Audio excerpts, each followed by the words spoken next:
इस गहन चर्चा में आपका स्वागत है।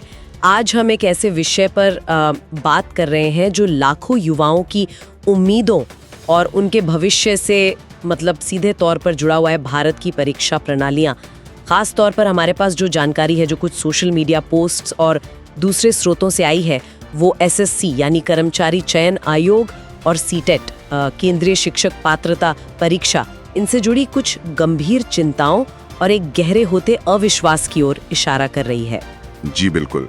और ये सिर्फ शिकायतें नहीं है, जैसा आपने कहा, एक तरह की बेचैनी है, एक फ्रस्ट्रेशन है जो साफ दिख रहा है। हाँ वही, जैसे ये #SSC स्कैम जैसे हैशटैग है या #रिलीज CTT नोटिफिकेशन जैसी मांगे, ये सिर्फ तकनीकी मुद्दे नहीं लगते, ये कहीं ना कहीं पूरी व्यवस्था पर सवाल उठा रहे हैं। सही बात है। तो आज हमारा मकसद है इन आवाजों को सुनना, मतलब इन स्रोतों की गहराई में उतरना और समझना कि ये जो विशिष्ट घटनाएं हैं, चाहे वो SSC में कथित घोटाले के आरोप हों या CTT में हो रही देरी, क्या ये किसी बड़ी प्रणालीगत कमजोरी का संकेत दे रही हैं? और इसका युवाओं पर, रोजगार की स्थिति पर क्या असर पड़ रहा है, ये समझना भी बहुत जरूरी है। बिल्कुल। तो चलिए इन परतों को एक एक करके खोलते हैं। सबसे पहले SSC से जुड़े आरोपों की बात करते हैं। जो जानकारी सामने आ रही है उसमें एक अजीब सा विरोधाभास दिखता है। हाँ, वो मैंने भी देखा। एक तरफ तो कहा जा रहा है कि SSC छोटी मोटी बातों पर, जैसे एडमिट कार्ड में कोई मामूली गलती हो गई या किसी का सेंटर बदलना है, उस पर तो फटाफट नोटिस निकाल देता है। जी। लेकिन दूसरी तरफ जब इतने संगीन आरोप लग रहे हैं, जिसे स्रोतों में बाकायदा घोटाला कहा जा रहा है, जब गिरफ्तारियों तक की खबरें हैं, तब संस्था की ओर से एक आधिकारिक चुप्पी सी है। एक स्रोत तो सीधे कह रहा है लाखों छात्रों का भविष्य दांव पर है। तो ये चुप्पी, ये अपने आप में कई सवाल खड़े करती है ना?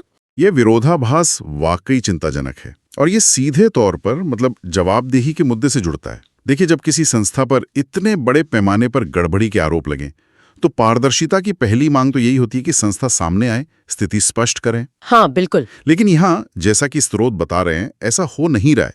ये सिर्फ एक कम्युनिकेशन गैप नहीं है, ये उस भरोसे को कमजोर करता है जो उम्मीदवारों का संस्था पर होना चाहिए। छोटी बातों पर तेजी और इतने बड़े संकट पर चुप्पी, ये प्राथमिकताओं पर भी सवाल उठाता है, जाहिर है। बिल्कुल। और बात सिर्फ चुप्पी तक ही नहीं है, हैकिंग और परीक्षा सर्वर की सुरक्षा को लेके भी गंभीर चिंताएं हैं।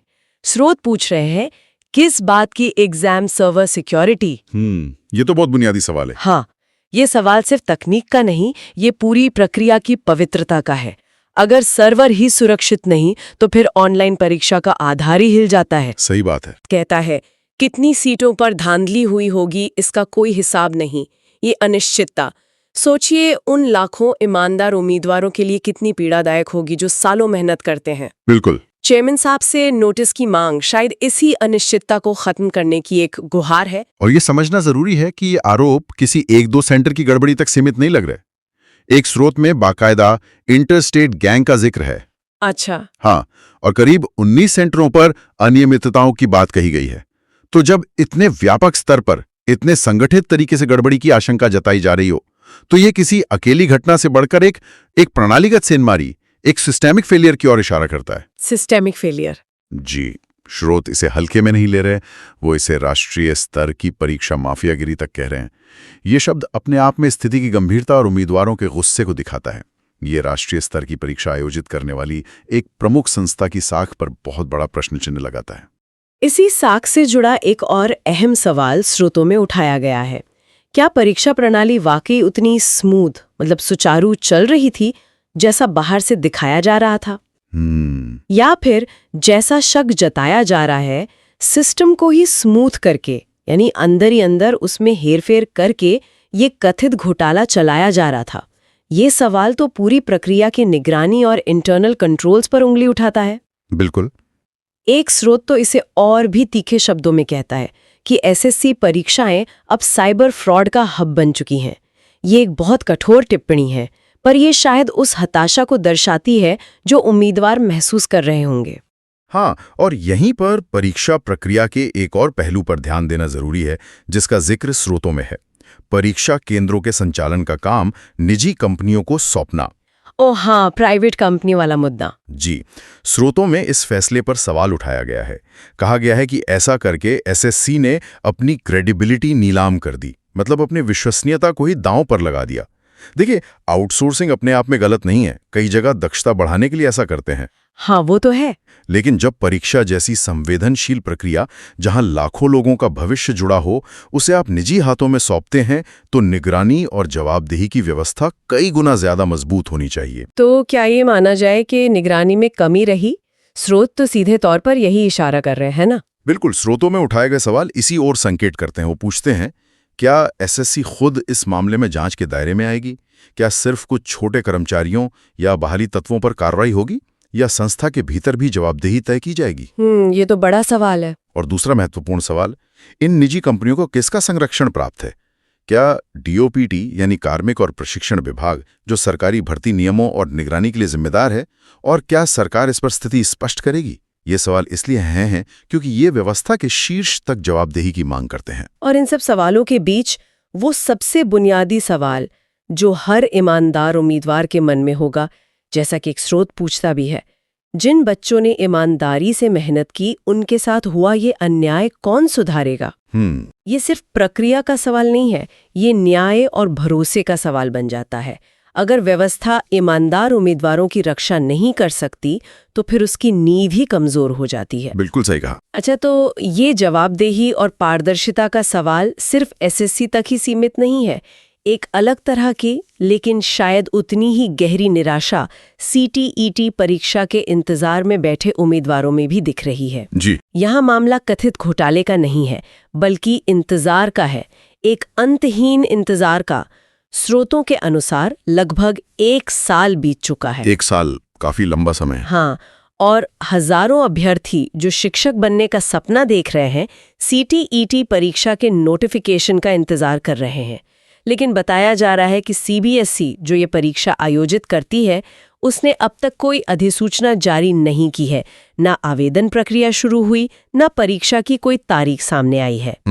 ये अनिश्चितता उन उम्मीदवारों के लिए कितनी भारी पड़ रही होगी, जिनकी आगे की योजनाएं, चाहे वो नौकरी के लिए आवेदन करना हो या आगे की पढ़ाई, वो सब इसी परीक्षा पर टिकी है। हाँ, और इस देरी को भी हमें उसी व्यापक संदर्भ में देखना होगा जिसकी बात हम कर रहे थे, प्रणालीगत मुद्दे और उम्मीदवारों पर उनका असर।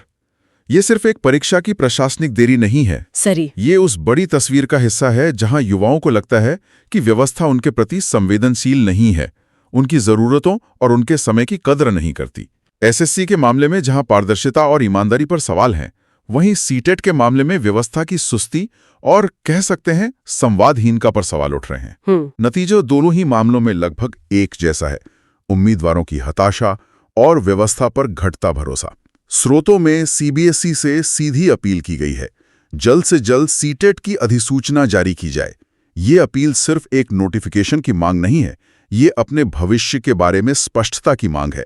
ये इस बात की मांग है कि उनकी योजनाओं और उनके समय को गंभीरता से लिया जाए। बिल्कुल। और सोचिए, इस देरी का असर किन पर ज्यादा पड़ता होगा? शायद उन उम्मीदवारों पर जो आयु सीमा के करीब पहुंच रहे हैं। हाँ, ये भी एक पहलू है। हाँ। या वो गृहिणियां जिन्होंने शायद दोबारा अपने करियर की शुरुआत करने के लिए तैयारी शुरू की हो, या वो युवा जो किसी खास भर्ती के इंतजार में हैं जिसके लिए सीटेट अनिवार्य है।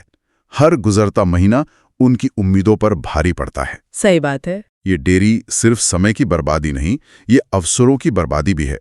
और ये सब मिलकर उसी व्यापक निराशा को मजबूत करता है जिसका जिक्र स्रोतों में बार बार आ रहा है। ये भावना कि पूरी व्यवस्था ही युवाओं को निराश कर रही है, चाहे वो किसी भी रूप में हो। और इन प्रणालीगत विफलताओं का, चाहे वो धांधली के आरोप हों या परीक्षा में देरी, व्यक्तिगत स्तर पर क्या असर होता है, इसका भी बेहद मार्मिक चित्रण हमें स्रोतों में मिलता है। एक स्रोत में किसी की पीड़ा इन शब्दों में व्यक्त होती है, उम्र बढ़ रही है, सपने टूट रहे हैं, पेपर बार बार लीक हो रहे हैं और समाज रिश्तेदारों से ताने मिल रहे हैं। ये पढ़कर वाकई दुख होता है। ये शब्द सिर्फ एक व्यक्ति की कहानी नहीं लगते, ये शायद उन लाखों युवाओं की आवाज है जो सरकारी नौकरी की उम्मीद में सालों साल तैयारी करते हैं, परीक्षाएं देते हैं और फिर ऐसी खबरों से टूट जाते हैं। ये पीड़ा बहुत वास्तविक है, और जैसा कि स्रोत सही इशारा कर रहा है, ये किसी एक राज्य या एक परीक्षा तक सीमित नहीं है। उसमें लिखा है कि ये हर राज्य के युवा का दर्द है, चाहे वहां किसी की भी सरकार हो। हाँ, ये बात ध्यान देने वाली है। ये इस समस्या के राष्ट्रव्यापी चरित्र को उजागर करता है। ये दिखाता है कि ये मुद्दा कितना गहरा और फैला हुआ है और क्यों ये युवाओं में इतनी बेचैनी पैदा कर रहा है। ये सिर्फ नौकरी का सवाल नहीं रह जाता, ये उनके आत्मसम्मान, उनके भविष्य और व्यवस्था में उनके भरोसे का सवाल बन जाता है। और यहीं पर हमें उस बड़े आर्थिक और सामाजिक संदर्भ को भी देखना होगा जिसका जिक्र स्रोतों में किया गया है। एक स्रोत भारत में बेरोजगारी की स्थिति पर एक गंभीर दावा करता है कि ये 45 साल के उच्चतम स्तर पर है। जी, ये दावा अक्सर सुनने में आता है। इसी के साथ हर साल 2 करोड़ रोजगार देने के वादे का भी जिक्र है और ये टिप्पणी भी है कि अब उस वादे पर बात होनी ही बंद हो गई है। अब देखिए, हम इन दावों की सत्यता की पुष्टि यहाँ नहीं कर सकते, लेकिन ये जरूर देख सकते हैं कि स्रोत इस व्यापक बेरोजगारी के माहौल को परीक्षा प्रणाली की समस्याओं से कैसे जोड़ रहे हैं। हाँ, और ये जुड़ाव महत्वपूर्ण है। जब रोजगार के अवसर पहले से ही सीमित हों, तो सरकारी नौकरी के लिए होने वाली हर परीक्षा का महत्व अपने आप बढ़ जाता है। बिल्कुल। लाखों युवा ऐसी उम्मीद में तैयारी करते हैं कि शायद उन्हें एक सुरक्षित भविष्य मिल जाए, लेकिन जब इन गिनी चुनी परीक्षाओं में भी धांधली, लीक या अत्यधिक देरी की खबरें आती हैं, तो यह उनकी आखिरी उम्मीद पर भी पानी फेर देता है। यह स्थिति एक विस्फोटक मिश्रण तैयार करती है। सीमित अवसर और उन अवसरों तक पहुंचने के रास्ते में भी इतनी बाधाएं। ऐसे में युवाओं की हताशा और गुस्सा स्वाभाविक लगता है। स्रोत में एक तीखा सवाल भी पूछा गया है, जो शायद इसी हताशा की उपज है। कब तक सरकार अपनी नाकामी को नोटिसों और बहानों से ढकती रहेगी? ये सवाल सिर्फ मौजूदा सरकार से नहीं लगता, बल्कि पूरी व्यवस्था से, उस तंत्र से है जिस पर इन परीक्षाओं को निष्पक्ष और समय पर कराने की जिम्मेदारी है। ये दिखाता है कि धैर्य अब शायद जवाब दे रहा है और लोग अब सिर्फ आश्वासन नहीं, ठोस कार्रवाई चाहते हैं। और ये सवाल फिर से व्यवस्था की जवाबदेही पर लौट आता है।